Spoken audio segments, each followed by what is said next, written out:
est-ce que CEDEAO dafa bëgg a xeex ak Niger ngir libérer peuple bi wala dafa bëgg a xeex ak moom ngir dimbale France ba mu dellu di jot ci uranium bi ngir mën a taal ay centrale nucléaire am bu ñu delloo ba ci atu 1960 le général de Gaulle moo def réewum France mu nekk benn champion ci wàllum nucléaire bu ñu demee ci métropolitaine bu française lu ëpp 70% ci énergie bi ñuy utiliser de type nucléaire la conclusion bi ñuy mën a tirer ci loolu mooy une fois France perte centrale nucléaire am li ëpp ci France ci ak lëndëm crise la ñuy dund question bi nag mooy est-ce que CEDEAO dafa bëgg a xeex ngir libérer peuple bi wala dafa bëgg a xeex ngir libérer France ngir mu bañ a dund ci ak lëndëm crise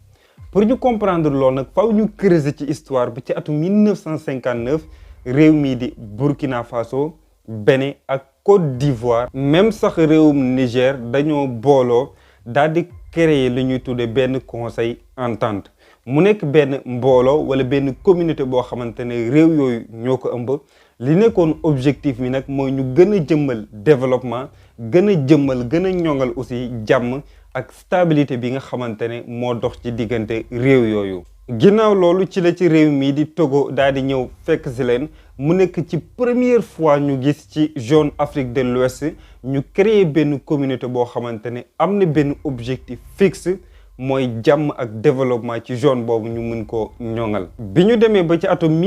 1972 ci la réewum Nigéria ak Togo daal di présenter benn projet économique boo xamante ni dañuy gën a élargir mbootaay bii nii mais nag le 28 mai ci atum 1975 ci lañ invité lu mot fukki réew ak ñaar ngir ñëw bokk si ci mbootaay bi ci bés boobu noonu tembere ci la communauté économique des états de l'Afrique de l'Ouest muy CEDEAO juddu. ci jamono jooju tembere ci atum 1975 buñ leen compté woon fukki réew ak juróom ñoo bokkoon ci CEDEAO signature yi nag ñi ngi ko defe woon ci réew mii di Nigéria plus précisément ci capitalam bi nga xamante ne moo di Lagos. bi ñuy demee ba ci atum 1976 ci la Cap-Vert wax ne dafa bëgg a bokk ci CEDEAO mu daal di ciy dugg mais nag bi ñu demee bi ci année 2000 am na ci benn pëccëxoo ak benn yëngu-yëngu boo xamante ne amoon na ci biir communauté bi réew moom moo nekkoon Mauritanie ci la génnoon ci CEDEAO.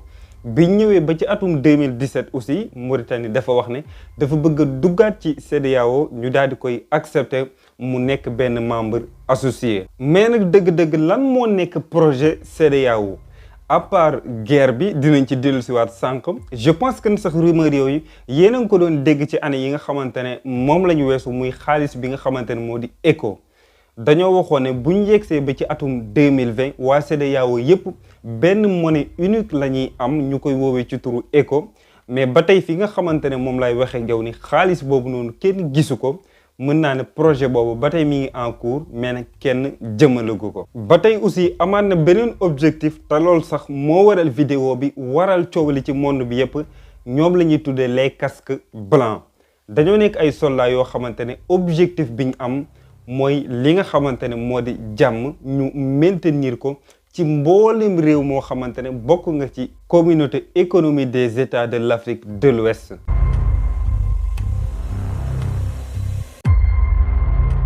mu nekkoon benn pacte boo xamante ne ñi ngi ko signé woon ci atum 1978 objectif bi nag mooy tere dakkal bépp agression boo xamante ne dinañ ko gis ci pays boo xamante ne bokk nga ci biir CEDEAO. bi ñëwee ba ci atum 1990 nag ci la CEDEAO créé benn groupe boo xamante ne objectif am mooy cesser le feu par exemple bu fekkee guerre dafa am guerre bi dox ci diggante X ak Y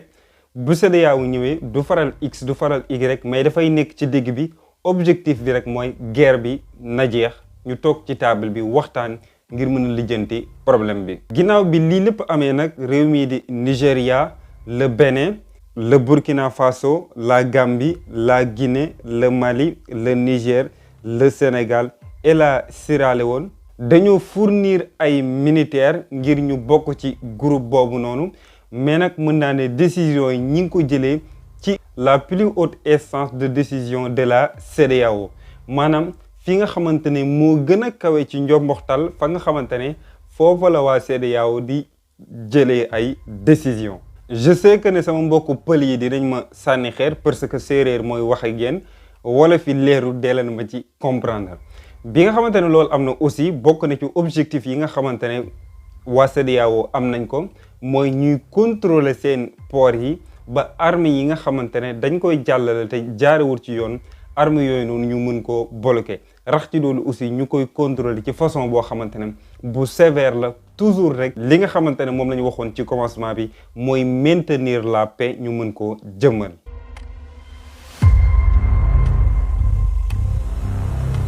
beneen question bi ma bëgg a répondre nag mooy est-ce que c'est la première fois CEDEAO naan dafay yebal armée ci ab réew. Ce n'est pas la première fois bu fekkee arrière nañ ba ci weeru août ci atum 1990 ci réew mii di Libéria mouvement de rébellion bu Charles Taylor ginnaaw bi nga xamante ne def nañ ay song ca réew ma biñ ci tegee ay weer CEDEAO dafa yebal ci lu toll ci 20 000 hommes ngir ñu dem maintenir la paix ci réewum Libéria. loolu aussi mu nekk première invasion militaire boo xamante ne la communauté économique des États de l'Afrique de l'Ouest amal na ko ci histoire am. finalement opération boobu noonu daal di réussir ginnaaw juróom-ñaari at yoo xamante ne mën naa ne mouvement rébellion de Charles Taylor sonal waa réew Libéria. CEDEAO dem na réussir opération boobu noonu ba delloo si jàmm ca réew ma. ba tey itamit ci réew février ci atum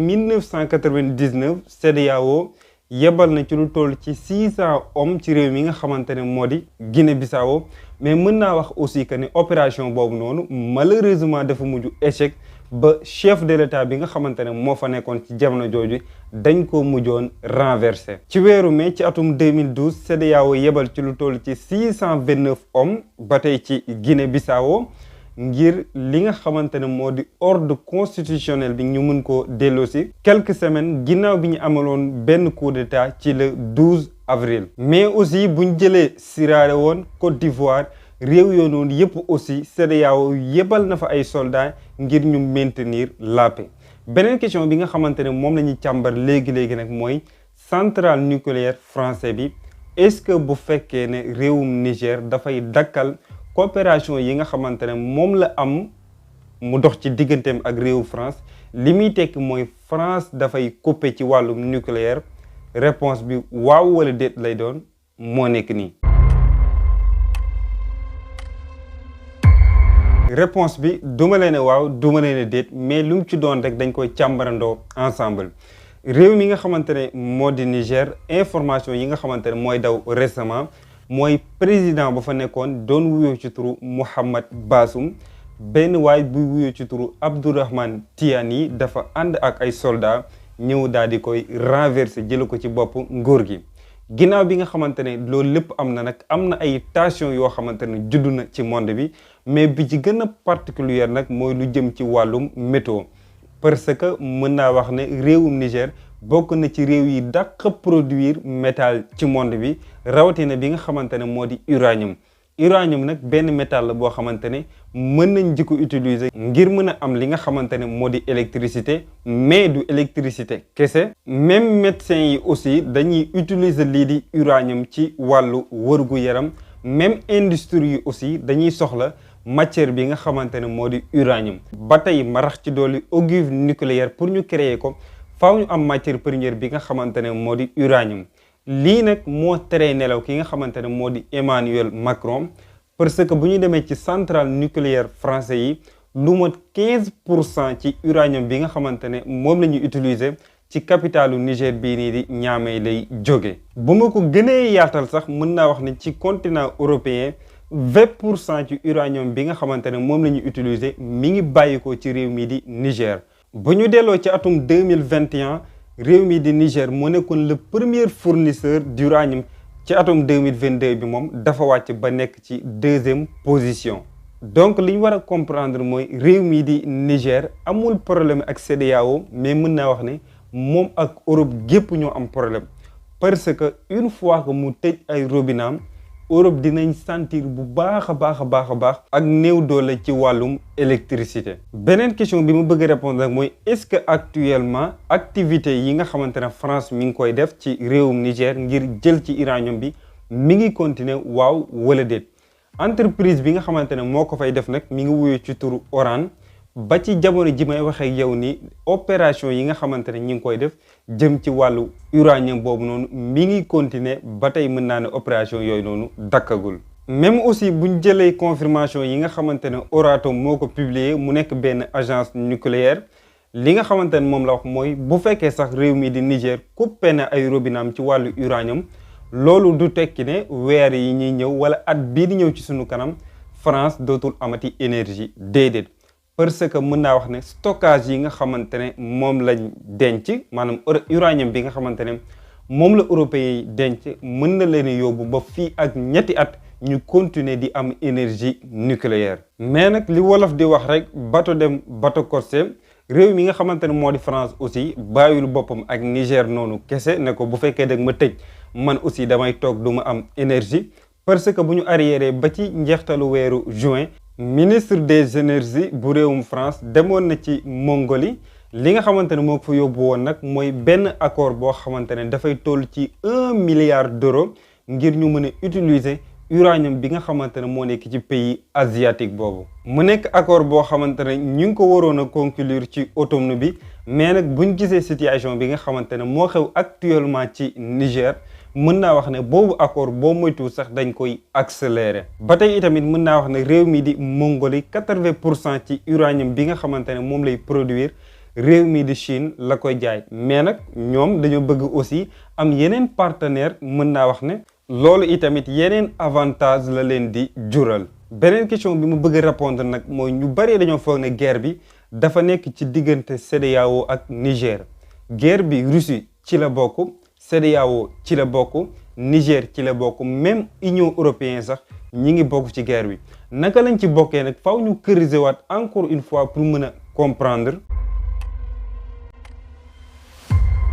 agence immobilière Diaspora Sopp Nabi di la wax ak foo mën a nekk ci Sénégal bëgg kër wala nga am parcelle bëgg ku la ko tabaxal wala sax sa doole matul nga bëgg ku la lebal ay parcelle nga di ko fay ndànk par ndànk mën nga ko contacter numéro yi ngay am noonu. agence immobilière Diaspora Sopp Nabi Nabi boutique di la wax yow mi bëgg ay produits aloe vera en qualité mën nga ko contacter numéro yi ngay am noonu ci écran bi. par exemple bu ñu demee ci atum 2021 réew mi nga xamante ne moo di Russie moo nekkoon ci 3e position ci réew boo xamante ne mi ngi fournir européens yi li nga xamante ne moo di uranium. ñoom ñëpp nag Niger moo leen féete woon kaw après moom réewum Kazakhstan biñ ñëwee ba ci atum 2022 nag ci la réewum Kazakhstan daal di jël raw gàddu gi def remontada nekk ci première position. li tax nag ma wax leen ne Russie mi ngi ci biir mooy une fois que réewum Niger coupé Europe ci wàllum uranium dans ce cas là beneen buntu dafay tijjeekuwaat buntu boo xamante ne du leen mas a neex mooy buntu Russie rax ci dolli aussi loolu dafay gën a tiital européens yi ngir sanction yi nga xamante ne dañ koy teg ci Russie rax ci dolli aussi di ko teg ci réew yi nga xamante ne moo di Chine sanction yooyu mën naa wax ne dafay gën a perte doole ji nga xamante ne moom la doon am bu njëkk. te bu loolu amee européens yi seen bët fenn kese lay gis mooy réew mi nga xamante ne ci atum 2022 mu nekkoon premier fournisseur muy Kazakhstan te réewum Kazakhstan boobu noonu moo nekk premier fournisseur ci wàllum uranium réew mi nga xamante ne moo di Russie rax ci dolli aussi li ëpp ci métal yi nga xamante ne moom la Russie di utiliser mën naa wax ne mi ngi jóge ci réew mii di Kazakhstan. ngan di usines yi nga xamante ne dañuy traité wàllum métal ñi ngi fekk baax ci réew mi nga xamante ne moo di Russie. beneen question bi mu bëgg répondre nag mooy est-ce que bu fekkee ne Niger dafa coupé Europe ci wàllum uranium loolu dafay tekki ne européens yi mën nañoo dem ci réewum Kazakhstan ngir mën fa am uranium. dina difficile lool ci ñoom nag parce que réewum Kazakhstan moo nekk premier fournisseur ci uranium réew mi nga xamante ne moo di Russie topp ci réewum Chine bi nga xamante ne moo leen mu jël mooy États-Unis d'Amérique. dans ce cas là pour mu ñëwaat andiwaat beneen contrat di ko ci yokku dafay nekk loo xamante ne mën naa ne lu difficile lay doon ci européens yi. rax ci doolu aussi bu fekkee ne arrière nañ tuuti ci année yi bi nga xamante ne Russie dugg na Ukraine ni ne dafay amal guerre européens yi dañoo yëkkati woon ay sanctions teg ko ci réew mii di Russie. sanctions yooyu nag mën naa wax ne dafa mujj dalaat ci seen kaw parce que dañoo mujj am problème ci wàllum énergie wàllum gaz ak énergie bi nga xamante ne moom la ñuy utiliser. effet boobu nga xamante ne nag moom la guerre Ukraine am ci wàllum énergie jëmale ko ci européens yi une fois que réewum Niger coupé ay robinam ci wàllu uranium même effet lay am aussi ci européens yi dans ce cas là mën naa ne lépp loo xamante ne jaral na européens yi ngir ñu def ko ci guerre bi nga xamante ne moo dox ci diggante Russie ak Ukraine lu ko raw dina leen jaral ngir ñu def ko ci réew mi nga xamante ne moo di Niger. te ba fi may waxee yow nii Niger bokk na ci réew mi nga xamante ne moo gën a pauvre ci monde bi